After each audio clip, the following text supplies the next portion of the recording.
So what we're going to do today is, so we're still waiting for Dave to pop on here, but he'll be along here shortly. We are going to talk about taking control of your camera. Um, I mean, a lot of people just like to point and shoot, and that's it. But the the iPhone camera system it's so powerful in a lot of ways that I think people don't even realize. And so we're going to talk just about a few things here that could help you take control of your camera and help improve your photos. Um, things like exposure and focus and that sort of thing. So um, I think we will start with maybe camera selection. Um, oh, and there's Dave. So I'm gonna. Oops, hang on a second here. I'm going to bring Dwight in, and there's Dave. You're still kicking after the big run on the Oh yeah. weekend. Oh yeah. Yeah. I just woke up, but Oh, did you? yeah. Well, maybe half hour ago, I did take. I was watching TV and fell asleep during a show. Well, that's all right. I Yeah. mean, you took the day off work too, did you not? Oh yeah. Yeah. Yeah, Yeah. yeah. Definitely. So I mean, I took. Um. I took today and tomorrow off. yeah. Just Well, that's not a bad. because. Oh no, Well, no. it's not a bad idea because I mean, I'm sure your concentration would not be at its peak No. performance level for work after a True. long haul like that. Well, not only that, and this is something that a lot of people don't realize is how much of your day is just taken up when you do a long event like that. And I didn't get home until 1 o'clock in the afternoon. So that Yeah, kind of killed most of the day. yeah, So yeah. It would. so trying to do anything else, you're like, oh, I have other stuff I need to do. Oh, I need to take off so I can do that kind of stuff. Yeah, yeah. Well, I mean, glad that you made it through it without any injury or anything like that. Just tired and recovering now, so that's a good thing. True. Um, so I was just saying before you come on that we're gonna, talk about taking control of the camera Mhm. on the phone, and uh, so I think what we'll do is we'll start with camera selection, and how that could help uh, improve your photography because something that a lot of people don't even realize is that uh, with the iPhone, when you select, say, the telephoto camera, if it's not really bright, then it's going to take the main camera and zoom it, and it's kind of giving you uh, I don't want to say a false impression of what you're viewing. I mean, it still zooms it, but in my opinion, the image quality is not as good. Right. So And we'll say not a false of what's out there or a false of what you're going to do when you take a picture, but it is Apple saying, we know best.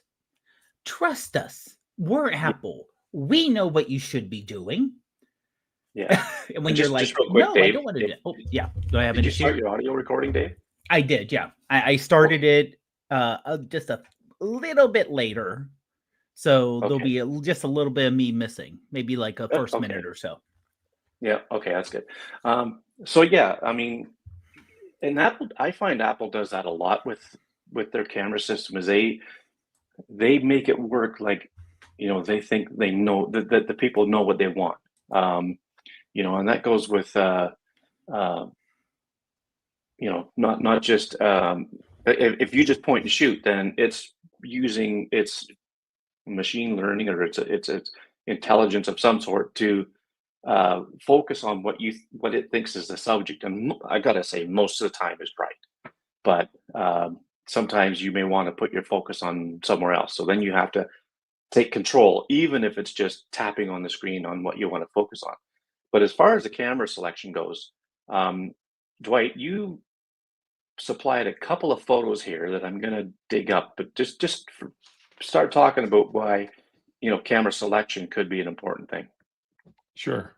You know, for me, photography is all about composition, right? So within our iPhone cameras, we have, the 1X, depending on which model you have, the 1X, I think the latest phones are 1X, 2X, and 5X, which are optical zoom. So the quality of those is good. And you may approach a scene where the 1X camera works better than the 5X. Conversely, the 2X may work better than either one of those. So when I approach a scene, I kind of try to decide what I want the the viewer to see and myself to see. So it really still comes down to composition. For me, Yeah. the 5X, the optical zoom is an opportunity, to get closer, obviously, to something, but to get maybe a little bit more creative in the shot where you may have a foreground element that's blurred or some type of bokeh. I think it makes it more interesting. But yeah, the 1X is kind of a natural field of view, as if we're looking at the scene ourselves. And in my example that I have here, I'll have a 5X, which kind of brings you into the scene a little bit more. So this is 1X. So this looks like I am standing at the top of the staircase here, looking down on Woods Cove in Laguna Beach. It gave me an opportunity to see more of the scene. It gave me the opportunity to use the railings of the staircase as leading lines into my scene.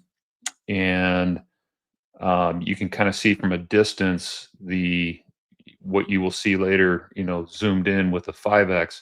But you see more of the beach, you see more of the contour of the beach, you see more of the sky, more of the contrast in the clouds, more of the color in the water.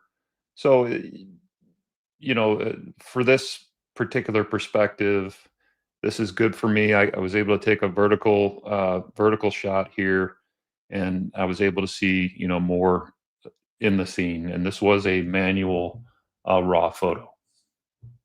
And the other thing about using the 1X or the main camera, or now they call it the fusion camera, is if as long as you're not shooting just Bay or RAW, but if you shoot hike or JPEG or Pro RAW, you can actually get the full 48 megapixels out of the camera, which is you know gives you a lot of detail and whatnot. And if you do decide you want to crop a little bit, you might if as long as you're at that full resolution, you're going to have a lot to work with.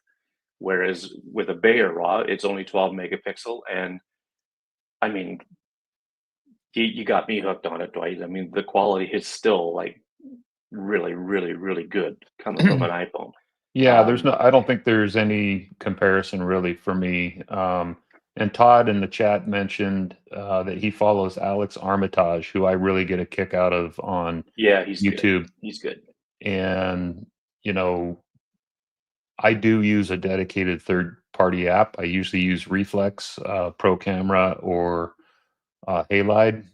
I know Halide's coming out with Mark III soon. So it'll be interesting to see what they come up with. But yeah, I think it's always good to be able to shoot with a third party lens, and I think we'll get into that a little bit more later, right, Greg? But Yeah, I think Todd's point is to get yourself familiar with a shooting app other than the standard camera app. yeah. So now you've zoomed in with your 5X, is that right, with this next picture?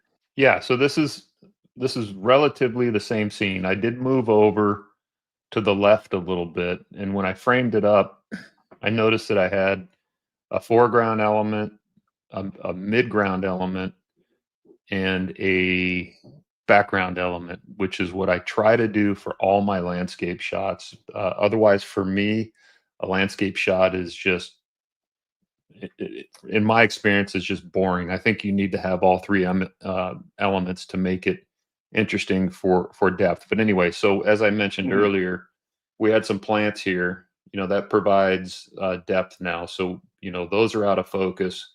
That's my foreground. My midground is in focus, and then my background is kind of falls off from that. But My whole goal here was to see a little bit more detail in the rocks. We're not seeing the color in the water as much because we're not pulled back. This is more about, you know, being creative and getting those three elements in the shot, along with some detail in the rocks, you know, which is what I was able to pull out in post editing because I shot in RAW. Yeah, yeah. Well, that's you know, that's a great example. And the nice thing about the 5X as well is the compression that you get in the Hmm. scene, right? It compresses everything together. Like um, it shows it in layers, but even though, like, okay, say the rock up in the background there in the Yep. upper left, it's a fair distance away, but the compression brings that in, and it just brings everything together. Whereas if I go back to the wide angle, Hmm. it really looks far away, Yeah. right? And so, I mean, there's so many different like little nuances of these lenses of these cameras right within the iPhone that yeah, and had you used the ultra wide, it would have looked like way like miles away Yeah, I think because I it's looked even a at the wider ultra view. wide on this one, and it was too much. It was almost Yeah. fisheye looking, kind of. It didn't, for me. It didn't work for the Well, scene. yeah, not for the scene. There's Yeah, definitely a place for the ultra wide. sure. You know, but I agree. I don't think this would be it. Um, you know, unless you've got more stuff in the foreground and more, you know, more dramatic sky to show, but then you're Hmm. losing everything in the middle, right? You're everything. That's It's right. going to look too far away, and you're That's not gonna. right. And the more I shoot in RAW, the more I am moving away from the standard, you know, Apple camera app. I'm looking at these influencers and stuff on Instagram, and I can tell what is shot now by an iPhone. It is so obvious for Yeah, me yeah. now. It You know, that white you can. glow and the contrast, and Yeah, yeah, but it still works um, for a lot of people. So yeah. I mean, So oh, sorry, Greg. yeah, go ahead, Dave. Well, I I say was going this to is go to you, something. Dave, but you Okay, but go. that's something that we talked about in the past, where Apple does do the, if you want to call it 80/80 rule, 90/90 rule. 90% of the time, mhm. for 90% of the people, their default, their base is good enough. That's all you really need. Mhm. We are the outliers. You know, Mhm. we're not the 90/90 for the most part. We're pushing the boundary of what this device can do. So Apple, and it's more of financial, if you will, because they know that if they put as a default a camera that can do all this stuff, people are going to look at it and think, I just want to take a photo. You know, Mhm. there, if you're not at the advanced level where you want to take raw, or, you know, if you're just wanting to take a photo, which most people just want to take a photo, you may get overwhelmed with all this. Now, I don't know if we all agree. I think that Apple should have, just like they have an advanced calculator, but the default is the simple. They should have the same thing with the camera. Just give me an advanced mode. But where you Yeah. could say select this lens instead of it doing its magic behind the scenes. But I think their problem is they're afraid that if they do that, people go to the advanced setting, think the camera's messing up. All of a sudden, all you hear is Apple, you know, an iPhone can't take good pictures anymore. What's wrong with the iPhone camera? When it's like, yeah, you're using an advanced feature. It's kind of like if you were trying to use a very expensive DSLR with manual mode and you have no idea what you're doing, and the photos turn out bad. Guess what? That's your fault. Mhm. Yeah, Uh, exactly. but also Yeah. with the difference between the 1 and the 5, that is more true for portraits and taking pictures of of people, not necessarily portrait mode, but just take, if a person, or if a single person is your focus. Hmm. if you take a if you take, let's say, I think we did this years ago, maybe it was the Tiny Shutter podcast, where you try to take a photo with the different lenses, and you try Hmm. to, you know, walk closer and further away so you can get the size of the person the same. The face looks completely different between being like having depth to the face versus being pushed in. And that's why a lot of times the selfie camera, the front-facing camera, looks completely different because they're that close. Aw. And they're trying to make up for that. And I mean, that is something where, like I said, you're trying to take a picture of someone, and like Dwight was saying about the difference between the 1, the 5, and the 3 that we used to have, and who knows what's going to happen in the future, that it could make a big difference. Yeah. And it's something to think about. And really with Apple, a lot, like you said, a lot of times if the lighting is not great, if you're even, I wouldn't even say it's bad lighting, it's average lighting indoors, it'll say, oh, this will make it grainy and too dark and we'll have to artificially boost it. We're going to give you the Fusion camera. We're going to give you the main camera. Now, one thing is, and I don't think I missed talking about this, but if you're in your if you're in your Photos app, if you just kind of push up, it'll tell you what lens it used, what lens it used. So if you go into there, just because if you don't know what's being used, you may not know. If you because there's a couple of shots I took over the weekend, which were pretty zoomed in, but apparently it wasn't zoomed enough to use the 5x lens. And it's like, this is Fusion camera. Okay, this was pretty zoomed in, but apparently I was in between. It's the like 2 and the 5. 4.99. We'll be using that Fusion camera. But okay, so Dave, while we're on the topic of swiping up, just real quick, tell people how they can access some of the advanced features of the Apple Camera app. So there's 2 ways to do it, really. And I'm going to describe this for people who are only listening, but I'll try to show my phone here. And what I'll do is we're going to have a picture-in-picture kind of going on here. So there's 2 ways to actually access these. One, there is a little, if you want to call it a caret or a triangle in the very top. And if you click that, it'll bring up a whole bunch of extra features down below. Or, and my problem with the other way is it doesn't always work for me. If you swipe up, just because if I'm trying to do this while I'm, let's say, outside, or if I'm doing something, my hands aren't that 100% clean, it has issues. But that's more of a me thing. But doing that gives you all the additional options down here. So for the most part, if you're just taking a regular photo, they're all hidden.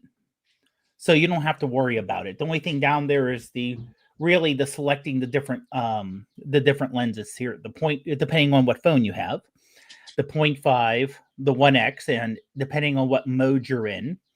If you're on the height 48, you can actually select between the basically the 1.2, 1.5, and it just crops it in the sensor. So it's not really, it's a crop, but it's not a digital crop. It's on the pixels, so it should be a little bit better. The 2x, which is not a lens, it's just, again, cropping what's available there. And the 5, which of course is your zoomed in, you can see every pore in your face if you look at it that way. But it's under the telephoto, and it uses that other camera. If it's bright enough, as long as it's bright enough. Exactly. But if you swipe up, you can actually select, some of the basic things like flash on, flash off, which is also available on the upper right. So a lot of those are on the very top and at the very bottom. Night mode, where you can actually, if it goes into night mode, you can force it to do different levels. So by default, it does, I think, on a normal night, it does 3 seconds. If you're in a full moon, it may take it down to 1 second. But you can push it over. Doesn't go all the way to 30 seconds, but it goes to 10 seconds. It will actually it will go to 10 seconds if you're doing it handheld. If you're on a tripod or lean it against the wall or something else, it will go to a 30-second exposure. It'll say 30 seconds. It'll take 30 seconds to take it, but it will be a stacked version if you will. Yeah.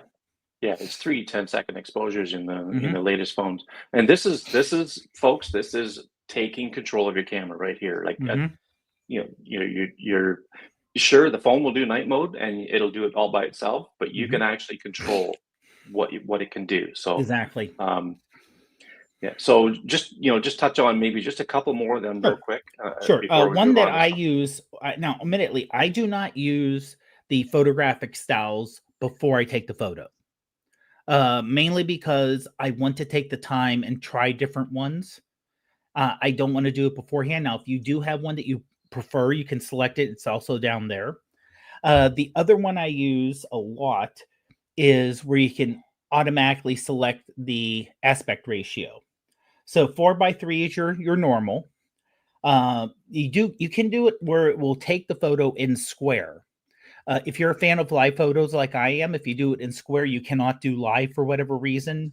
I don't understand.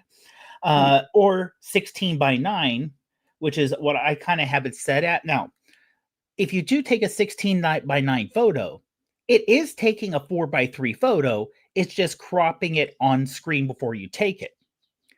So, and it's still a live photo. So if you take a 16:9, so it zooms in a little bit, you get a little extra zoom because of the way it's cropping it. So if you take a 16:9 photo in the built-in app, you can crop it afterwards and expand it out because you'll have a little bit above and a little bit below, which is also a nice little thing. And also down there you have the timer and an exposure. So you can you have an exposure slider down here that you Hmm. can make it, or you can do, oh, well, no, there we go, or the self time or the timer. Turn it off, and 3 seconds, 5 seconds, 10 seconds. Yeah. Also on the upper part, real quick, because I have the live on, so the little circle on the upper right is on. If you want to turn it off, you can just tap it, and it gets a line through it. And then you can, I have it set to high normal, if you will, high 48. But if you click up there, here, let me do that again. Let me get back here. Hold on. There we go. Okay. So if you click up here, nope, try and do it Yeah. while looking. Oh, okay. There we go. Hold on. Okay. Click and hold. I'm sorry. Click and hold. You can select.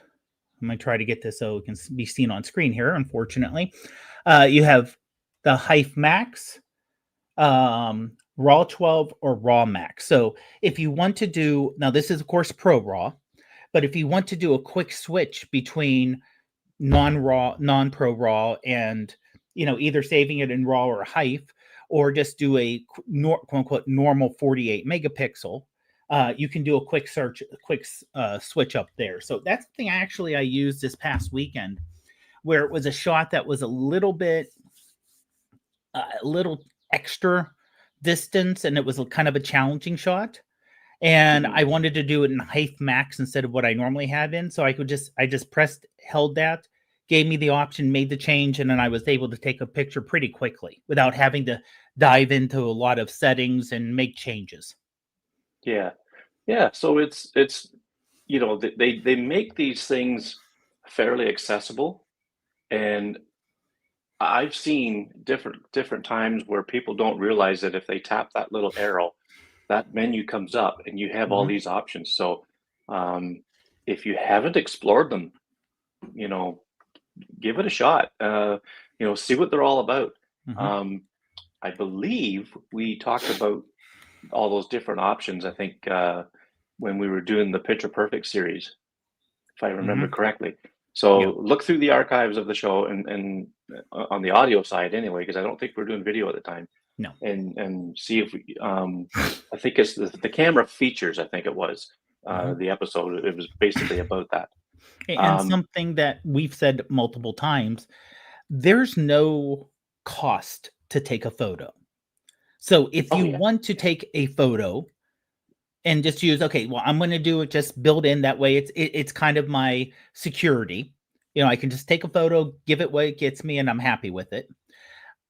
But if you also want to say, okay, now I want to try to experiment and do a manual exposure, change these different things, different formats, do it. I mean, unless you have a quickly moving or a very quick around subject that you're trying to take a photo of, take the time, take the multiple ones, and that way you can see, oh, I'm experimenting here, and I have this here, and I have this here. No, this isn't going to work, or oh, I tried this, and this didn't work out, but I kind of like the way this looked. So give it a try as much as possible and experiment. Yeah, yeah, for sure. I mean, that's the best way to learn how to do all this stuff. And like you say, taking the picture's free. It's not going to cost you anything. And if you know, if I mean, if you're taking a picture of something important, don't play around. You know, do what you know is going to work. But if you're experimenting, and you want to see how some of these things work and what they do, go ahead and give them a shot. Um, so something that I do a lot of when I take control of my camera is controlling the exposure. And I use reflex most of the time. And there's a feature in reflex called zebra stripes. And when you turn that on, or when you activate it, if you're if any dark areas of the frame that are underexposed, they will have these lines going at an angle, um, and they'll be blue. And if you're overexposed, there'll be these lines on an angle, and they're red. The if you're blowing out the highlights. So I have a couple of pictures here that I know that I manually exposed, and this first one is if I can just get it on screen here. There we go. So this was just last night. I went out to a beach, and I'll tell more about that story when I get to our recent photos. But um, I used those zebra stripes in this image to make sure that I wasn't blowing out the highlight. So obviously, where the sun is, that's going to be the brightest part of the image. And then, of course, there's a little bit of the cloud right above it is pretty bright, and maybe down into the water where it's reflecting is really bright. Now, the sun is right on the horizon, and it's getting ready to go down below the horizon. When I exposed this, I put my ISO as low as it could go, and I'm on a tripod, of course, so I should say that much. Um, so I would drag my ISO down as low as it can go, and then because I didn't want any signal gain in the image, and I just wanted it as good as I can get it. And then I would adjust the shutter speed, and I would if the highlights were blown out when I first started, I would see these red stripes in the sun. So I would take my shutter speed, and I would actually take it to a higher number, like so 1 over 200, 1 over 300. These are just examples. 1 over 400. So what that actually is doing is it's creating a faster shutter speed where it won't give it time to overexpose. So by doing that, though, the shadow areas got very, very dark. And it got to the point where some of them were showing those blue zebra stripes. And oh, my dog's going nuts here. Hang on a second. Yeah, Greg, I think that's as your dog's doing its thing. I think that's the challenge in manual photography, right? If you expose for the highlights, keeping the sun from being blown out, which you should, then that presents a challenge in the shadows, which to me, having a little bit of blue in the shadows is fine. But if you in post, if you isolated the foreground from the sky and you got the sun out of your adjustments, I bet you can bring some of those shadows back. Now, in this case, I'm not sure that that's worth it because I like the photo the way it is, but I think that some of that may be able to come back by the way that you exposed it, just to where you got rid of the indicators of being blown out on the sun. Yeah, and this is I shot this with re-expose, so that's the long exposure raw app from the folks at Reflex, and So what it's doing is it's frame averaging, but it's still giving you a raw file to work with. And with this one here, um, the the stuff at the bottom of the frame, it was totally black, totally dark. There was no detail in it at all when I took the shot.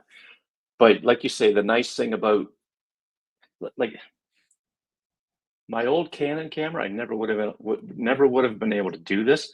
It just didn't have that latitude. But with the phones these days, and even the more modern DSLRs and mirrorless cameras, I think they just do a lot better job at getting the details back out of the shadows. Because I took this into I believe it was Luminar Neo. Oh, actually, you know what? I did this one on the phone in Luminar Mobile. So I didn't have as many tools to play with, but it still worked. I could have brought more detail out of the shadows, but I didn't want to have them override um, the sun itself and then the sky and how it gradients up into a blue with the clouds and that. I Yeah, wanted exactly. I wanted the top part of the frame to be the star of the show type of thing. Whereas I could have brought a lot more detail into the bottom. In fact, when I did bring up the detail, so this on the right-hand side of the frame, as it goes out into the water, that's a wharf, and there's all these pieces of timber and all that stuff from years gone by, and they were actually coming up a little on the blue side, and I didn't like that. So what I did was um, I took it into Photomator because you can't do this in Luminar Mobile. But I took it into Photomator and I put a little linear gradient on the bottom and just took the brightness back down to hide some of those details and make it look not so blue. But the point of this whole thing is when you do a shot like this of a sunset or where there's something very bright, even though there's something dark, you wanna you can't blow out the highlights because you will not get them back.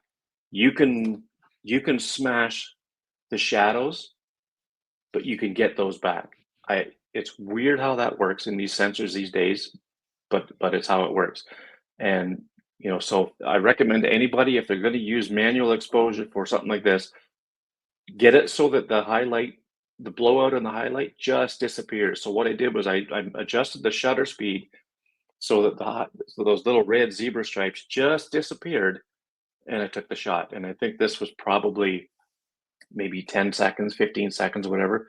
Um, so when I opened the image in Luminar, it was really dark looking, but I was able to get all that stuff back, and it just works really well. So that is taking control of the exposure of the camera. Can you do that in the Apple camera? Yes, but you don't have any indicators to help you with it. You have to either use like Dave talked about it, the pop up the extra features and use the exposure value slider, or you can tap on the screen and drag your finger down to bring down the exposure, and just kind of have to eyeball it so that you're not blowing out the highlights. And as long as you're shooting pro raw in the Apple camera, you could probably get those details back in the shadows. If you're shooting JPEG or HEIF, probably not. Once they're gone, they're gone. But that the whole idea is to take control of it. Use probably the best format would be RAW or ProRAW, and then you can get those things back. But don't blow out the highlights. Um, the other image I wanted to show real quick is Greg, before you move on, yep.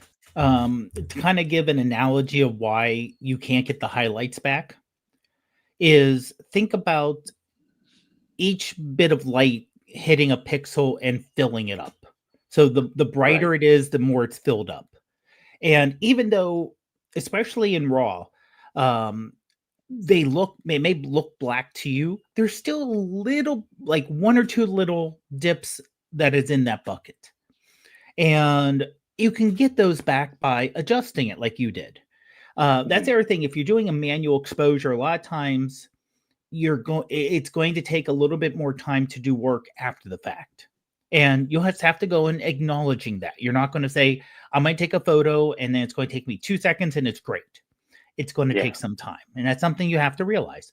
But Yeah. also, if you overexpose it, so you fill up that bucket's full, and it's kind of like, well, once it's full, it's glued in there. So it doesn't matter if you try to take it down. You're like, oh, I want to get rid of. No, you can't do that. You're overblown. That is gone. So you can't Yeah, make any that's right. adjustments that way. Yeah, yeah, that is true. Yeah, Greg, another option, alongside with the zebras, if you want, is the histogram. You can watch both sides of that, the shadows being on the left and the lights being on the right. And if you see it climbing up either side, you've on the left side, you've blown out the shadows, or you've Yeah. you're too high in your highlights. So I like to use them both in conjunction with each Yeah. other if I can. Yeah, and you can very, very little. You can only do it a little wee bit, but you can actually blow out the highlights in the shot and get them back if you shoot like bare raw, or you probably work with pro raw as well. But you don't want to push it, because if you go too far, then you get to the point where you can't get them back. I would say, if you're adjusting the exposure, and if you got just a little bit up on the right hand side of the histogram, or if you have just a few little zebra stripes showing, you could get that back in editing. But again, if you go just a little bit too far, then that's when you'll lose them. And you can almost tell by looking at a picture that you've lost the highlights. If you've tried to get them back, you could pretty well tell if the bright part of the image isn't changing when you adjust the sliders, then you've lost it, because it's not doing anything. Like Dave says, it's glued in there. So something to remember. And so you've got two options there, really. You've got the zebra stripes and you got the histogram. And unfortunately, the Apple Camera app doesn't have these things in. And like you said earlier, Dave, give us a pro mode, or give us an advanced mode where you can have some of these things. You turn them on if you want, turn them off if you don't. I think it would be a great thing. But I just can't see Apple doing it, because we're the fringe cases. They could at least give us a switch like they used to have to turn off the deep fusion processing. They used to have that. And the HDR, yeah, for sure. And masking in post, if they, if they're not going to bring Photomator in, at least get some masking in this case, to isolate the sky from the foreground, to try to bring some of that shadow back in if you wanted that. And I think the way you have it right here works fine for this scene. But yeah. So this scene here, this was a trip to a big city. I took my brother to a hospital for an appointment, and I had about an hour to run around and try to get pictures of stuff. Never been there before, so I thought it was an interesting time. But this one here, the sky, it was like kind of a hot, hazy day, so the sky wasn't, you know, it was sunny and everything else, but there was so much haze in the air that the sky didn't even look blue. And if I tried to, like, I really had to watch my exposure on this, so I had to be careful not to overexpose the sky. Um, it wasn't that hard to keep it in check, but it's just another example of what could go wrong if I had, either just let the phone do its own thing, or if I dialed the exposure up just a little too much. Now the original, because this is an edited version, obviously, and the original, I'm trying to think. I think I might have had to tone down the sky a little bit to make it not so bright. But this is just another example of controlling the exposure, taking control of it, so that it doesn't go array on you. Like it doesn't look all messed up. But so I think next what we'll talk about is like focusing. Um, so Dave, in the Apple Camera app, the best way to focus is Hit the screen.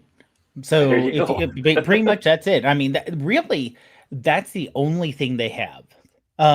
If you have the button on the side, I think there's a way you can do it, but honestly, poking the screen's the best way. So if you see something that let's say you want to focus on something that's not, because Apple, as we know, tries to do as much as they can to handle as many people as possible, will give you a decently focused all the way across the board. But let's say you want to focus on something close up on the bottom right of the photo.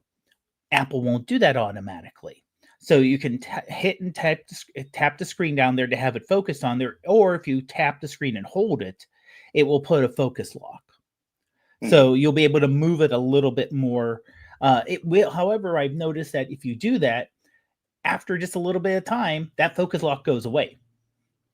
So, it doesn't stay until, like, there's the third-party apps where you can hit it, put the focus there, and it'll stay there until you manually say, okay, I want to focus on something else, or you change modes or something else. It will say, oh, you must be done by that. We're just going to give you the old focus, and we're going to figure out what to focus on best. You're like, thanks, Apple. Yeah. Which, if you're trying to, one of the things that iPhones are horrible at are moonshots. So one way around that, and this is from Shane Moston, is do a video and move, focus directly on the moon, zoom as much as you can, focus on the moon, and bring down your brightness. And if you're trying to do that, so you're holding it, it's at night, when you're zoomed in, you shake a little bit, it shakes a lot. And you try to get that focus, and you try to get the, you can try to get the exposure down, and you think you got it, and then all of a sudden it goes, oh, okay, you're done. And Gary, I know if you hold it for a few seconds, it locks, but it's, as I said, it's not a permanent lock. It's a lock for just a few seconds before Apple decides, oh, you're done apparently, or it isn't working, or, especially if you're trying to do an edge case, and it's like, okay, we're just going to give you your focus back. Yeah. Yeah. One thing I learned also on the Apple phone while you're trying to focus is, as Dave said, you tap to focus, and then you push the lock by holding it. If you don't lock your phone when you're focusing on something and there's people moving in the background, the iPhone is going to lose the focus and try to focus on everything. So it's really important that if you're trying to take a picture, let's say of your kid or your spouse in the foreground, and you focus on that person, as soon as somebody comes into the frame, it loses it and tries to focus on everything. So that's why the focus lock is important. Yeah. So talk a little bit then, Dwight, about how you utilize focusing, like in third-party apps. Yeah, so what's really neat about the third-party apps is you have focus indicators. So you have manual focus capabilities. So just like you're looking through a binocular, you can adjust the dial to really try to focus in on what your subject is. And some applications have what's called a loop focus or a zoom focus that really pull in like a little square to where you can really see what you're trying to focus on. But in the instance of, say, reflex, there's a focus peaking, which as you focus, the screen will light up and show you in a color usually of your choice. Let's just say green. As you're manually focusing, you can see whatever turns green is what is in focus. So if I'm taking a raw shot with a third-party app for, let's say, a macro shot, I want to make sure that when I adjust my focus, that my intended target is lit up with the focus peaking, so I'm getting that exact spot in. Because if I don't do that, it's probably focusing somewhere else. So if you have maybe a flower, and I'll show that a little bit later in our recent photos. If you focus on the flower, then everything else is blurry, which to me puts the attention on the flower. So there's importance to focusing properly. I think it comes down to composition again, but at least you have more options, I think. In a third-party app, it's definitely you need it for macro photography and being able to show, depth within your photos depending on, your artistic approach to how you want to present it. Yeah, yeah, for sure. Um, I find focus peaking to be invaluable when it comes to, as I say, doing like macro work. Um, it it could be a lifesaver because you have such a small depth of field to work with, and there's times when I've crouched down to get a macro of a flower, and bang, I got the shot right away. Or it may take maybe a second or third try, but I know with uh, without the focus peaking, you could be 15, 20 shots trying to get focus just right where you want it. So it's definitely an asset. And Maurice says the same thing.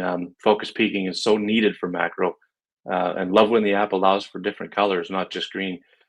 Yeah, I'm not sure if Reflex offers more than one color, but I'm pretty sure Pro Camera offers different Yeah, colors like red blue and and yellow, I think, is another option with them. yeah, yeah. So but you No, can still Reflex has red and blue, as well as okay. green if you want to pick it. Yeah. Oh, okay. So yeah, and Maurice says Halide doesn't offer that. Yeah, they've got green focus peaking, but that's it. Um, what was I going to say here? Um, oh yeah, focus peaking will work in autofocus. It doesn't have to be in manual focus. But Right. so if you have it activated, and if when the so with I don't know about other apps. I know more about Reflex than I know about any of the other ones. So when Reflex uses the autofocus, it's basically using the same autofocus that you would get out of the Apple camera app. So it's intelligently selecting what it thinks would be the subject. Um, but again, if you could override that obviously with manual focus. And so when you're in autofocus and you got focus peaking turned on, if you see that it's got the right thing in focus right away, bang, you're done. But chances are, if you have focus peaking turned on, it's on because you have something in mind that you want to have in focus, and you may very well have to uh, adjust your focus manually. So what I'll do, and this is something that I did with one of my recent photos. I had focus peaking turned on. I used manual focus, and I just set it to a value, and then it was a macro shot. And then when I just move in and out, and you can see the focus peaking Hmm. changing to what's in focus. And when it was on what I wanted in focus, bang! I hit the shutter. And as long as I don't shake the phone too much, I mean, it works really well. So, um, that's a great way to take control of your camera is using the focus peaking or manual focus. Um, what else is a good way to take manual control of your camera? We've talked about exposure. We've talked about focusing. White balance. Um, okay, so white balance. Yeah, yeah. Go ahead and touch on that one. Yeah, so every photo that we take it has a white balance. So it's either with our iPhones, if you have the processing on, it usually does a pretty good job of nailing the white balance. But sometimes when you shoot in RAW and you get into post processing, you remember the scene being a little bit cooler perhaps than what is reflected on the raw photo. So you may want to dial down the temperature a little bit in post. But as uh, as it pertains to this, some third-party cameras like Pro Camera, and I think Reflex does as well. I think you can set your white balance a little bit prior to Mm-hmm. taking the shot. So if it's a real warm scene and you want to cool it down, or if it's a cloudy day and it's not rendering properly, you can make it either more blue or you can make it more yellow at the time of shooting the photo. Or again, you can do it in post processing with most editing softwares. Yeah, and this works with RAW as well as JPEG. You can set your white balance. Um, Once it's set though, with the JPEG, you can't change it afterwards. You can adjust the the color tone of the image. You can warm it up or you can cool it down a little bit, but it's not as effective as it would be with a RAW file or a Right. Pro RAW file. Um, uh, and one thing about Halide is it has 5 or 6 presets. It has daylight, it has uh, fluorescent, the usual suspects that you would find like my old DSLR had those presets. It didn't have the Kelvin scale. The Kelvin scale, it can go from whatever the low range is to the high range is, and everything in between. And for a lot more precise control over the color temperature or the white balance of the frame of the image. I used it last night when I was doing the sunset that I was shooting. Um, there was So when I just left the white balance on auto, it was much cooler than the scene actually was, and it didn't kick into my head until later to adjust that. I mean, I can adjust them again, in post, but to get the shot, right in the camera, for the last 3 or 4 photos I took, I did adjust the white balance. And the nice thing about doing it right then and there is you can kind of look at the scene, look at your phone, and you can kind of get it to where it looks exactly the same, and then you can take the shot. And then you probably won't need to adjust it in post, but um, it's definitely a great tool to take advantage of when you're taking manual control of your phone or of your camera. Um, I think something that you touched on, Dave, is file selection, the type of file that you shoot. Right. Some third-party apps offer TIFF as well as JPEG, Hike, Mhm. and RAW and Pro RAW and all that stuff.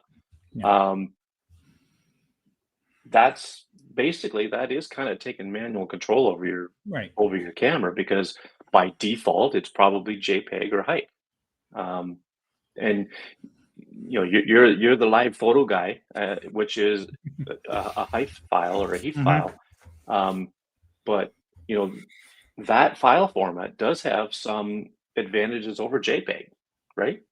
Yeah, well, I think the is the size. Is that Hive is real good with compression without losing a lot of detail. So we all know we're taking photos and photos and photos and photos, and storage on the phone, you're limited. And for most people, you don't want to pay extra for online storage. If you can get away with the Apple, or even the base step up for Apple, you're making enough money, you can make these things a little bit bigger, maybe. The 99 cents a month for a Yeah. decent amount of storage, and that's good enough for a lot of people, or the Google Photos or something on that nature. But the height makes a big difference, because it makes your photos so much smaller without really losing a lot of the quality compared to JPEG. Now, admittedly, when you're talking about RAW, the different, RAW, Pro RAW, the different types, they're much bigger. But as you guys have said multiple times, you can make a lot more adjustments after the fact, where if you select JPEG or height, that there's a lot kind of locked in the minute you take that photo. You can Mhm. still do a good amount of editing, but there's a limit. And this is something for uh, certain apps. When you don't have it in RAW, you're really limited on how much you can edit. You can still do editing, but you can't bring out, let's say, like the photo you took. Like if you did that in a JPEG or HEIF, it would be like, oh yeah, those areas down there, they're lost. Yeah. That is not there anymore, just because of the compression and saving space. Again, that's good for a majority of the shots you're looking for, but it's the edge cases that's a lot what we're talking about, these edge cases. Or if you want someone who likes to push the boundaries of what a phone can do with taking photos, you need that extra information that's in the raw file, but you're going to pay for it with storage space. Yeah. And I think one of the biggest advantages of shooting hike in the Apple camera app is the fact that you can, and whether it's a live photo or not, um, you can play around with photographic styles after the fact. Whereas with a JPEG, you can't do that. It doesn't. The Okay, JPEG file doesn't have that much information in it. And the other thing is, if you shoot in hike, you can have, like, I know it works in the 15 and the 16 Pro phones. I'm not sure about the 14 Pro, but if you have it set to do so, you can have it so that it remembers, or it keeps the portrait information in the file. So you can take a picture of somebody or a dog or whatever, and it could hold that portrait information. You could turn it into a portrait mode photo because it retains that information. Again, you can't do that with, you can't do it with, I don't know, you might be able to do it with ProRAW, but you can't do it with a Bayer RAW, and you can't do it with JPEG. So that's one of the advantages of shooting in the hike format. Hike or HEIF, I mean, one stands for high efficiency image file, and the other one stands for high efficiency image container. So I never know which way to say it when it comes time to use it in a sentence. And the thing is, it's not unlike JPEG, where it used to be not just JPG, JPEG, the old abbreviation. That's something you could actually say. The letter J and PEG. Oh, JPEG. Yes. Or GIF or GIF. Well, no, we won't get into that. But GIF. You could say, okay, that makes sense. But HEIF or HEIC, it's like, that doesn't really work well in English. Yeah. So okay, so we do best we can with the pronunciation, but yeah, and like you said, it is nice that and now it does, like I said, the built-in app does see if it's a person or an animal, but it won't do other items automatically. So if you're taking a photo of something and you want that, and it's not an animal or a person, but you still want to be a portrait mode, you have to do that manually. Yeah. Now, if it is a person and you have one of the two, it's only the 15 and 16. It will say, and I don't know why they couldn't do it earlier. They should have been able to do it earlier. It will say, oh, that's obviously a person. We're going to get all the data as we would for portrait mode, and you can adjust that after the fact, which is great and wonderful. Also, like I said, since I do a lot of live photos, you can do that in live photos where a regular portrait mode loses the ability to do live photos. Yeah, that's right. So I mean, there's pluses and minuses for a lot of this stuff. So I think we'll cut this discussion off there. I think there's probably a lot more that we can include in this conversation, but I think maybe some of it could be their own episodes. Certain things and whatnot. I mean, so even the things we talked about tonight, we could have probably done separate episodes for each one, because there's a lot of different scenarios and a lot of things to cover with these things. But just before we do finish it off, I'll ask each one of you, what would be your number one tip for taking control of your camera? Dwight, let's start with you. This is an interesting one for me because I'm new to photography, and the thought of shooting manual for me was just overwhelming. So I watched a lot of Dave Addison's videos in the past, And the first thing that he said that stuck with me is always start out with the lowest ISO possible. So I think that's probably the most valuable thing that I do first with my photos is I take that all the way down and then build the shutter speed up from there, and then see if I can and then the rest kind of falls into place. But I had a mental block for a long time on manual photography. It is starting to get a little bit more clear to me now. I'm definitely not a manual uh, photographer, expert, exposure triangle and all that stuff. But we don't have to worry about that. I think on the iPhone because we have a fixed aperture, so which may change in the next phone. A rumor, we'll see. But I think controlling the ISO and balancing the light properly in the scene. Yeah. Okay, that's a good one. How about you, Dave? Oh, can't hear you. Sorry about that. Get to There know we go. the app you're using and see what is available. So if you're starting on the default app, know that you do have additional options available and explore them. And I would say explore them when you have a chance to mess up, because you try something new, it's going to turn out bad the first few times. That's life. You have to be bad in order to be good. And there's nothing wrong with being bad, especially if you use it as a growth way. So get to know that before you actually need to use those additional features. And Yeah. that to me, just being comfortable where you're not like, oh my goodness, this is a great shot. Oh, how do I want to do, I forget how to do. You want to be and build up slowly. Don't go like, okay, I've or you download a new app, you download Howlide, you use another app, like Reflex. You say, okay, I have all these abilities now that I didn't have before. I'm gonna try everything. You're gonna overwhelm yourself. You won't know what exactly is causing the look that you're getting. So take the time, focus on one bit, get comfortable, familiar with it, and then move off of that.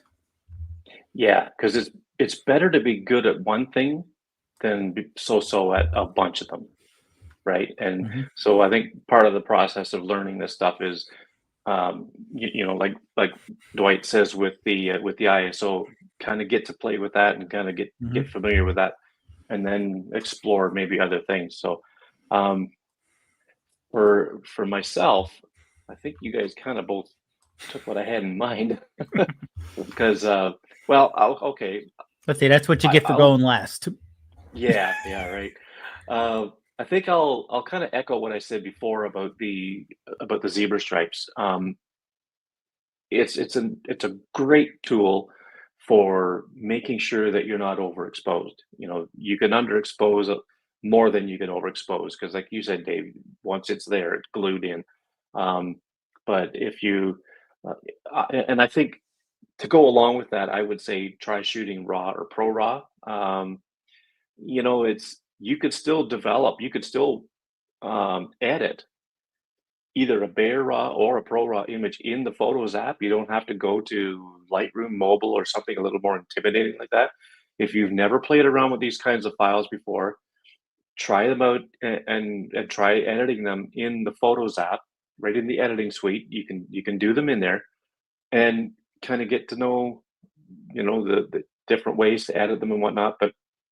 Um, but just take control of your exposure. But with the ways that we've been talking about, controlling the ISO and using things like the histogram and zebra stripes. Of course, you need a third-party camera app to do those because the Apple camera doesn't have them.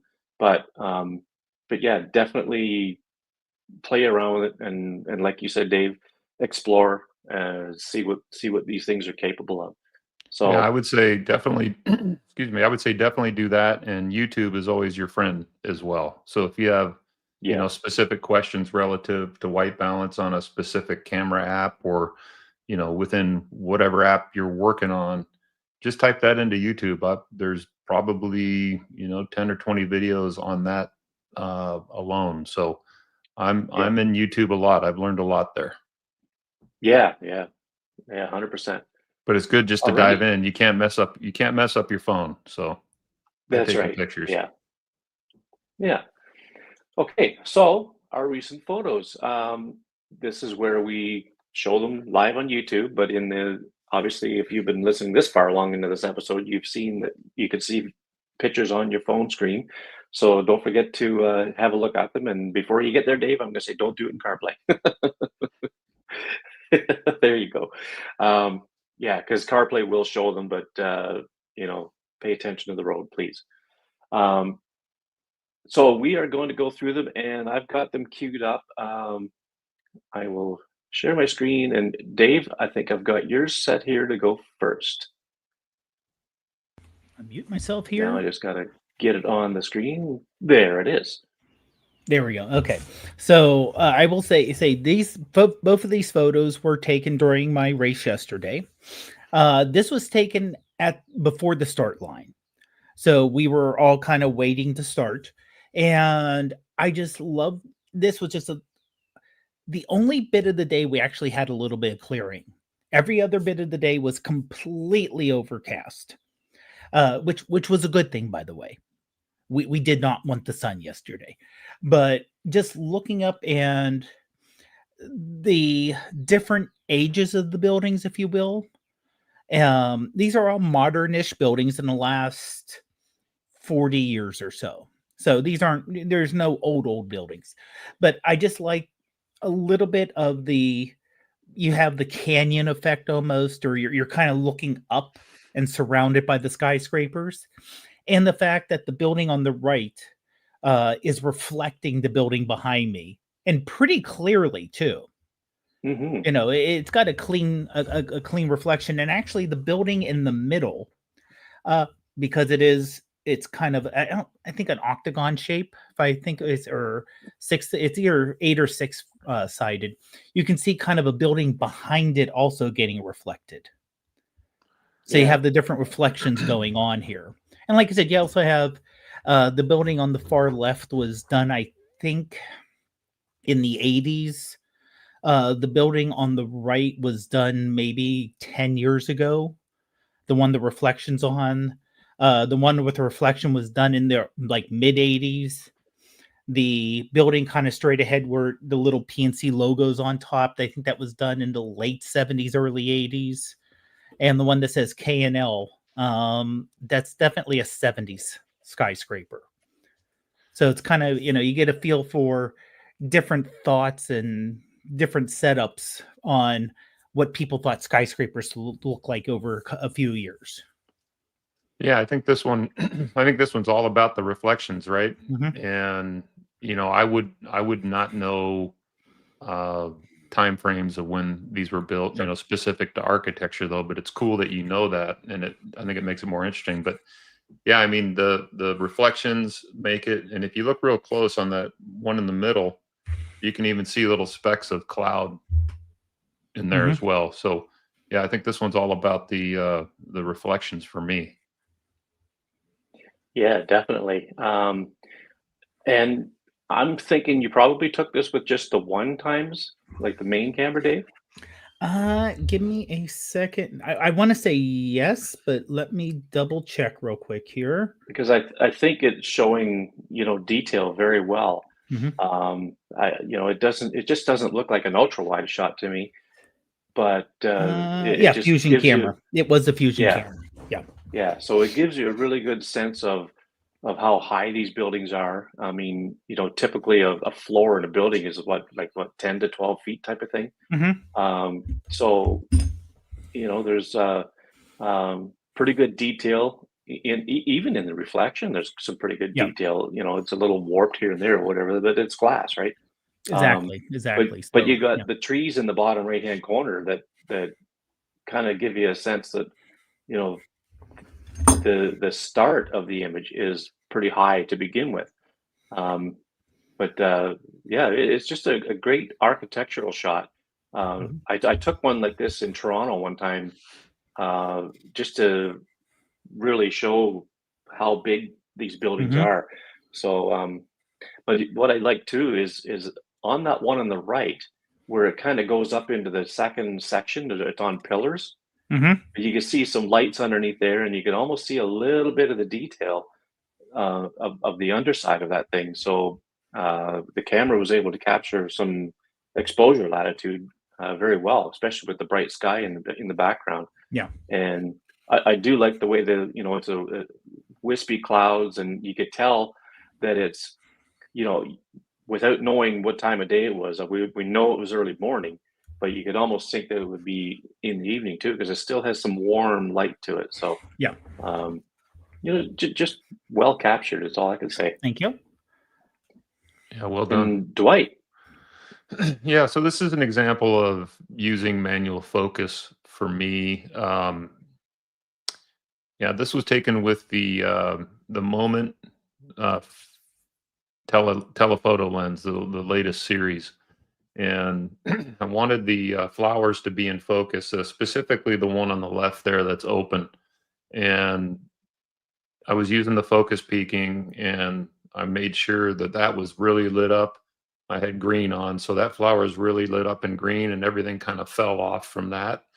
Excuse me. And this was shot in RAW, and my whole goal on this one was just to maintain the softness of the image and enjoy the fact that it's not being over processed by Apple. And it's just a soft image. Excuse me, just a second. Yeah, I just wanted to be kind of soft, like the flower, and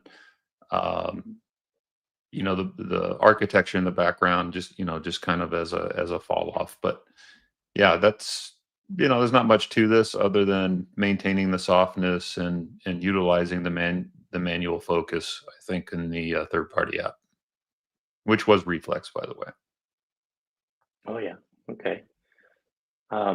Yeah, it's it shows some nice texture on the petals of the flower and that.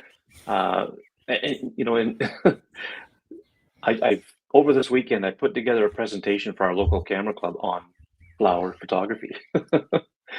So some of the things that that I could say about this will be actually in my presentation of all things. But the focus I think is in the right place. Mhm. The focus fall off to the back. It's irrelevant as far as I'm concerned. The details of the building in the back are irrelevant because that brings more focus back onto the flower, which is the main Mhm. subject of the frame. So yeah, very well captured. And I got a little Yeah. bokeh in the upper left hand corner there, Mhm. Yeah, which I always like. Yeah. yeah, Yeah, and like you said, Dwight, it's not as Apple can do the artificially detailed and almost grainy, and not the good type of grain Hmm. that it can do for macro, where it puts so much detail and tries to do so much outline Right. that it really distracts from it. It just has this natural look with the flower in there. Yeah. Thanks. Yeah. And I like the fact that the flowers, as you were saying about when you were showing the different zooms earlier, Hmm. you have the pink of the flowers, then behind that you have the green, and behind that you have the building and the sky. So you don't have different colors on different layers. So the colors, Right. not only does the focus break up the image, but the colors also break up the image. Yeah, that's a good point, and that yeah, establishes my foreground, Mhm. midground, and background. Yep. yeah. That's a very good point, Dave. Different elements for different layers. So yeah, another good one. Thank you. So this is my first one. So we have it's called a tricolor willow. So it's not like a tree, but it's like just like a big bush. And when it's in full bloom, which it's not yet, but when it's in full bloom, it has these salmon colored blossoms on it. And I can't wait to get out and capture some of those. But um, it was a nice day, believe it or not. We had a nice day recently. Today was nice too, but so the weather was nice. I was out without a jacket on, and I thought, I'm gonna see what's going on with this bush. And I had my 240 millimeter lens with the 300 millimeter macro thing on it, and I'm just kind of walking around this thing, and what is going on? I've seen these bees. So there was three different kinds of bees, I guess. Or one was a wasp, and then there was these two other kinds of bees. So the big bee is the common eastern bumblebee, and the little bee that's approaching it is the western honeybee. And I know that because when I opened them in my Photos app, it told me. Otherwise, I would just call it a bee and a bumblebee. But anyway, so the bumblebee was hanging on this one little, I think what'll end up being a blossom here, and it was using its legs to clean itself off, like just to. I didn't really see any pollen on it, but it was just wiping itself down with its legs, and I thought that was kind of cool. And I didn't realize I had this other bee in the frame. And when I did, the first thing that came to my mind is the little bee saying, "What are you doing?" And the big bee says, "Huh?" And the little bee says, "What are you doing?" And the big bee says, "Well, nothing, just hanging around." Or, whatever that meme is with that Beetlejuice guy. But yeah, I just thought it was kind of cool that he was hanging on with his front legs and, grooming himself with his other four legs, and it was pretty cool. And then the little bee, just kind of heading in that way, and I don't know if he was going for that little blossom or what he was, but as soon as I took it, I thought, of course, I was chimping. I was looking to make sure I had the focus right, and then by that time they were both moving on to another branch somewhere. So, but yeah, I just thought it was really interesting, and I did the edit in Luminar Neo on the desktop, which I'm doing a lot more of now, so I can see better for one because it's a bigger screen, and I was able to make sure the sharpness was where it was and all that stuff, and I just did my usual edits. And one thing I do a lot of recently is to use the Mystic feature in Luminar Neo. It gives it kind of almost like an Orton effect, but not as much. You can adjust the strength of it and all that stuff. So I really like how that plays on an image. Yeah, and it almost, and I like the fact that the smaller bee is out of focus. Yeah, You can, so it gives you that extra depth going on, and it's almost like, okay, you've had enough, my turn. Yeah, I think that's what was going on, really. But yeah, Yeah, I can kind of see how you and I've done the bee photos too. It's challenging, right? Because you're looking for your focus peaking marks on these things and they move quickly. But this one tells a story. It's like, hey, hey, big guy, I'm trying to get in there and do the same thing you are. But yeah, the clarity in the fur, I guess. I mean, that's really cool. The focus around that aspect of it in the face and into the flower that he or she is working on is is great. And I like that fall off into the rest of the plant, the smudgy green, if you will. It adds a interesting background. But yeah, I think if I saw that thing land on my shoulder, that'd be about the size of a bat to me. So I'm not sure I'd dig that too much. Well, to put it into perspective of the size of the bumblebee, the big one, it would be probably almost an inch long. That's too big. It's too big to land on my shoulder. You would never survive in Australia. No, probably not. Yeah. So, and I should say too that this is just slightly cropped, a little bit off the bottom, and off maybe a little bit off both sides. But I think I made it actually like the 4:5 aspect ratio. So, but yeah, it's Greg, always fun shooting these things. Did you upscale it at all? You know what? I had two versions. I believe this one could be the upscaled version. Yeah, because sometimes that can really bring out detail because you can crop in more. Yeah. And I did the upscale I think I did it right in Luminar Neo. Looking at it zoomed like say this big on my screen, it wouldn't really look much different. But no, I don't think it once would. you started pixel peeping, then you'd see it. But Yeah, so that's my my first one. So Dave, this was a pretty cool. This don't tell me it's on your run. Exactly. Ah. Yeah. And this is on uh, for the half marathon, it's 13.1 miles total. And this is right around a mile 11 and a half. So this Mm, is where you start to, most people do training, but they don't train for, you don't do 13-mile runs a lot of times. You do 8, 9, 10 miles. So if you're going to start having a drop off, if for the half, this is where you start having it.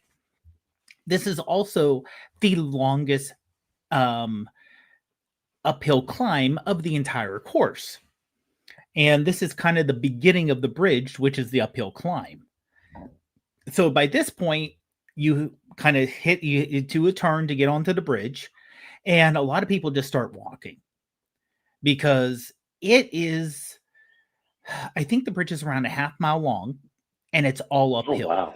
Yeah, and it's all uphill. So it is most bridges, if you go over, that you go up you go up to the middle and then you come down, or you go up so Yeah, far yeah. and you come down.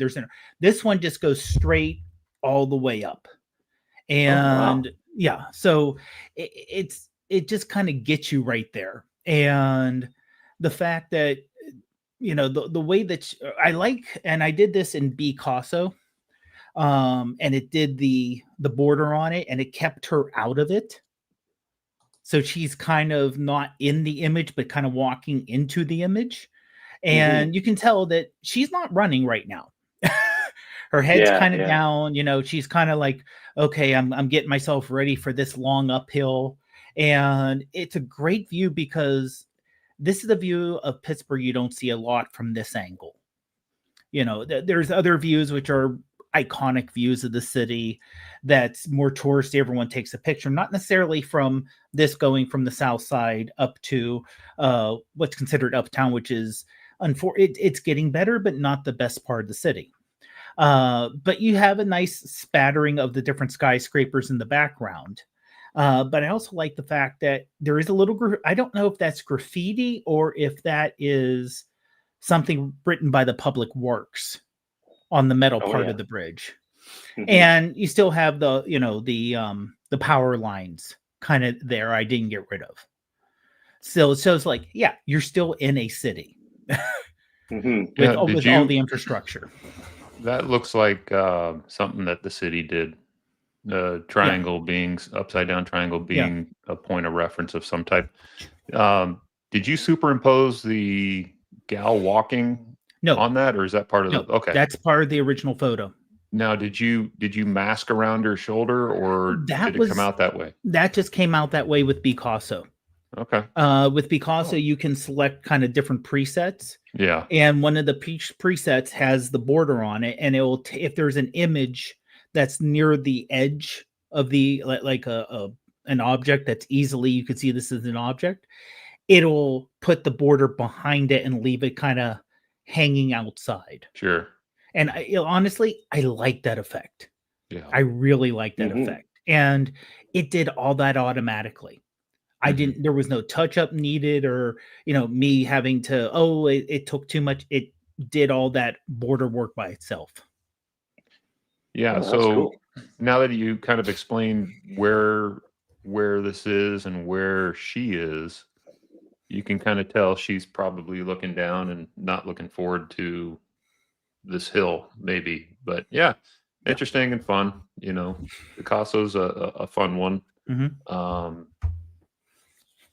that looks like an iconic building in Pittsburgh. So you must be in the background. That must be downtown, correct? Right, right. That's Okay. downtown Yeah. looking that way. Yeah. Yeah. Yeah. Yeah. Fun. I like the textured look too. It Hmm. looks like it's on a canvas.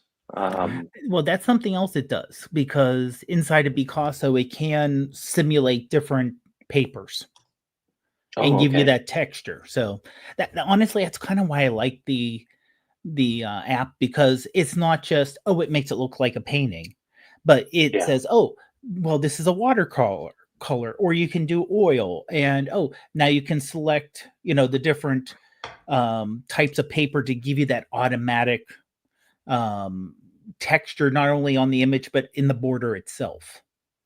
Yeah. So Yeah, that's cool. mhm. Yeah, and I'm glad you left the power lines in and all that stuff, like Mhm. it keeps it authentic and um, it just really it looks like it's been painted with a paintbrush. So that's cool. And like you guys were saying about, oh, I'm sorry, with the pictures about having the different layers to it. So you have her Hmm. in the front, you have the kind of Oh bridge and yeah, the power lines, and the yeah. city in the background, It I shows giving think you the that's what depth. really background there. makes it work. Yeah. Yeah. Yeah, yeah, that Well, really thanks. makes it work well. So Dwight, your second one. Yeah, I think there's some beauty in decay, right? This is a flower that's probably headed for the dirt here pretty soon, but I think, this is another example of using manual focus. And the way I did this was I I believe I had the moment long range macro on for this one, but I just kind of I used my focus peaking and kind of came in and out on it. And when it grabbed as much of that flower as I could, I took the shot.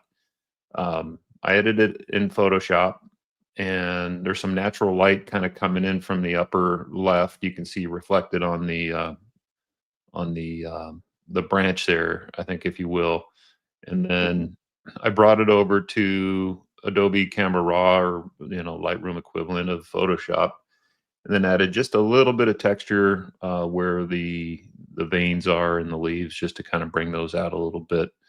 And again, we have kind of a foreground and focus. It falls off into the background, which is more bushes kind of in the background.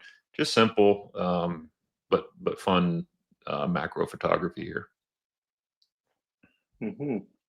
And I do love the fact that you do have the yellow and the reddish browns there, and the veins of the individual leaves really showing up.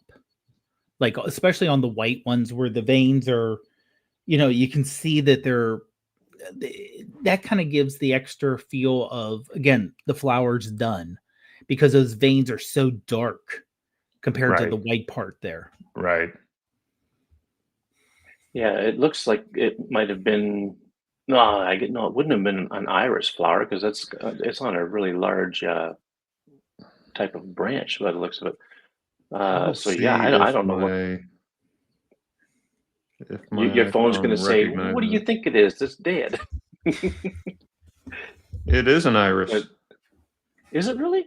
Oh, Yeah, oh wow. Okay, interesting.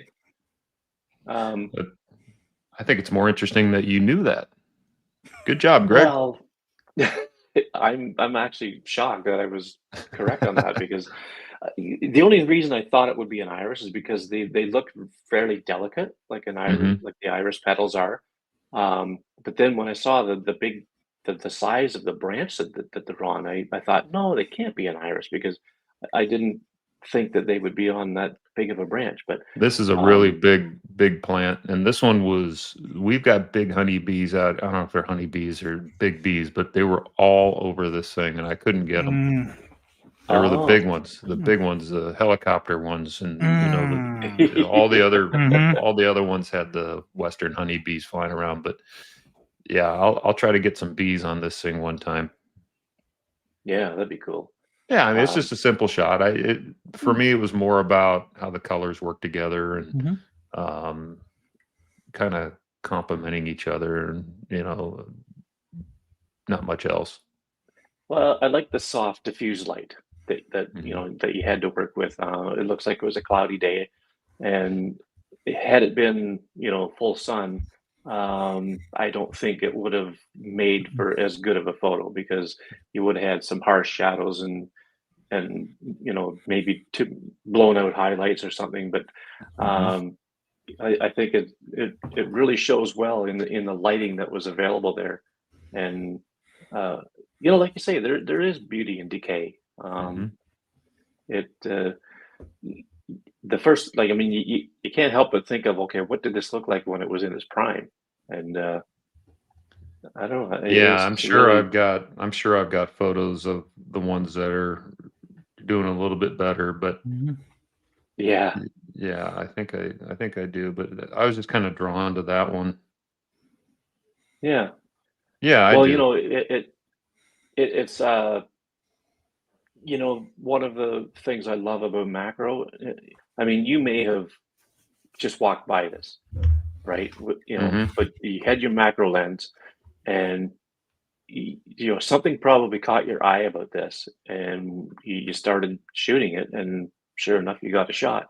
Uh, but like I say, otherwise, you probably just would have went right on by it if you weren't, if you didn't have that Yeah, macro mindset. I'm not walking by too many things right now, which is very annoying to a lot of people. Hmm. So, Yeah, yeah. My wife's getting pretty patient with me because she knows darn well that if there's flowers around, I'm probably stopping. yeah, yeah. But she'll just carry on and I'll catch up, that sort of thing. But all right. So here's my second one. Hmm. The sky was just on fire last night. Uh, Now, admittedly, this is an edit and it's going to be a little more emphasized than what it probably was in real life, true to the eye, but it was pretty cool.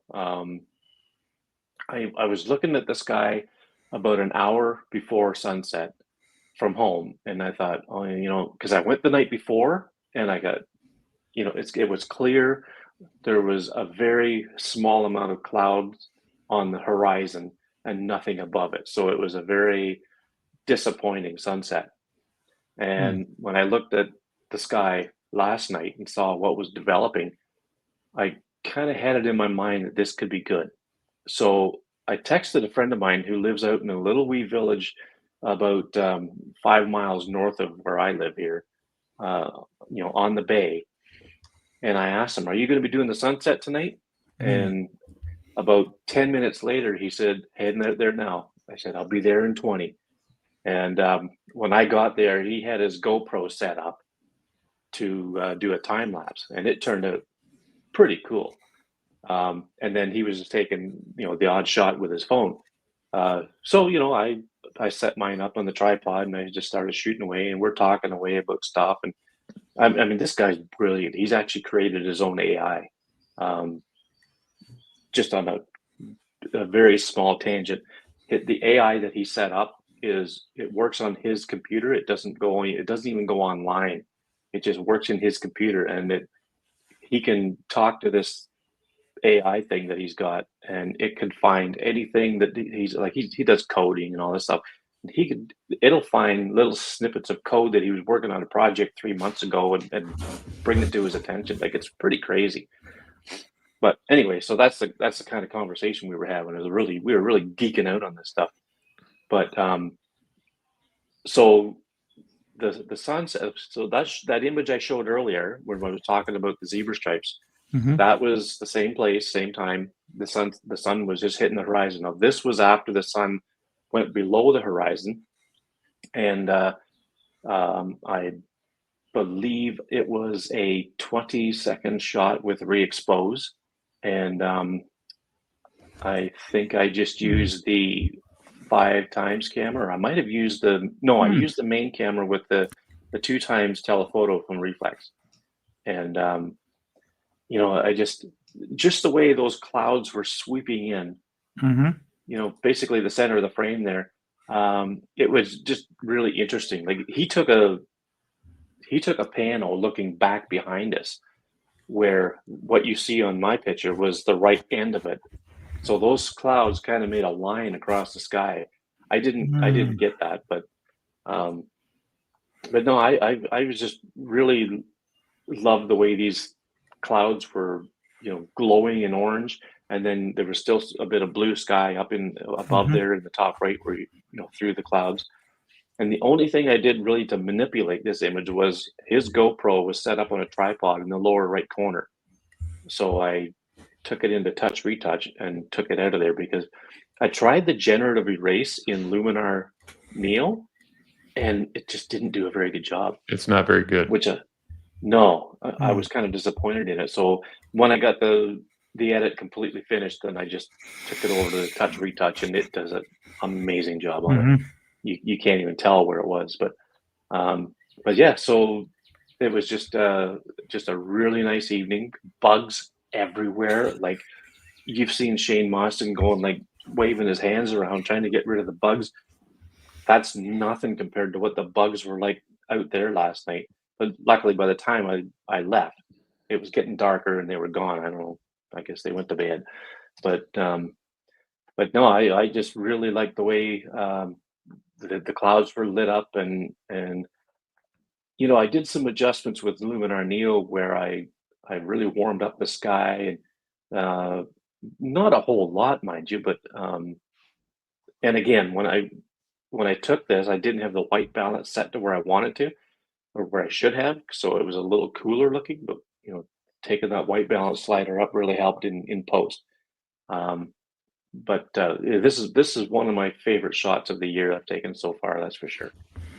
Yeah, this is really striking, and the colored gold you have in the sky, that is so unusual for a sunset. It's almost like a dark honey. It's not I wouldn't call it yellow. It's gold. It's definitely gold, not yellow. But it's almost a honey gold almost. Yeah, And just the and it fact was that similar. Like yeah. it was similar to that, believe it or Mhm. not. And the fact that the whole sky was that gold. It wasn't like a bit of the sky was the gold and the rest of it like sometimes you get that. I like the gradation sometimes where right at the sunset's one color and you're going to either black or blue going up, but the entire sky just being that color with the texture of the clouds and everything is just wow. And the reflection on the water too. Yeah, Yeah, yeah, that's striking, Greg. The uh the key with sunset photos obviously is timing, and you were here at the right time. I'm not sure what it would look like, 10 minutes before or 10 minutes after. I don't know if you would get some of the, traditional pinks and stuff like that after the sun went down. But yeah, this is a beautiful sunset, and I like the softness from the long exposure as well, and kind of the leading lines of the brightness kind of bringing you down into the horizon back there, and some of the deflection of the foreground light and stuff like that. So yeah, good job. It's a good one. yeah. Thank you, thanks. Um, Hmm. yeah, I have probably 30 pictures that I took last night, and I've only processed three of them. Hmm. Uh, I got to go through some of them and see if there's any that are um, any more that are worth doing, or are they just going to be very similar to this? So, Yeah. but I hadn't played with re-expose for quite some time, and it was fun to get that one back out. Um, Yeah. Very nice. and yeah, thanks. I was able to get those detail out of those rocks in the foreground. Hmm. Um, had I shot it, in anything but raw, I don't know. I might not have been able to get them back out of it. But no, it was a great experience because I was there probably for about a good hour, Mm. and Will, the friend I was with, he lives right there. Like he's like a 2 minute walk to his house, and so it was kind of cool to be able to see like his GoPro was still sitting out there, and he took his phone out, connected to it, shut it off, and we stood there and watched the time lapse. It was probably 20 or 30 seconds, um, and I think I shared it on my regular Facebook feed today. Um, but it was really cool. It was just such a cool thing to watch the clouds as they rolled in, Mm. and he pretty well predicted that band of cloud that you see coming in on the angle there would just kind of roll in. Like it was pretty cool. Mm. So Nice. Mhm. Nice. yeah, so that is our recent photos. I think we had a pretty good discussion on taking Mhm. control of your camera, and I hope it's my hope that if you've watched this or listened to it, give things a try and let us know what you think. If you have any questions about this manual stuff, like I know part of the thing that the part of the reason why I wanted to do this one was um, last week a lovely lady from the UK, Karen O'Hara, posed a question about she's using reflex, and when she tried to do a manual exposure, she would set the shutter speed at any value over 600, and then when she went to change the ISO, the shutter speed, went back and adjusted according to the ISO. If you did that below 600, it wouldn't do that. It was kind of a weird thing. So I tried to replicate it on my phone and had the same issue. I don't know if that's a limitation of the camera API or what. In fact, no, I don't think it is. It's got to be a reflex thing because I tried it in Pro Camera, and Pro Camera held the shutter speed to where it would be set.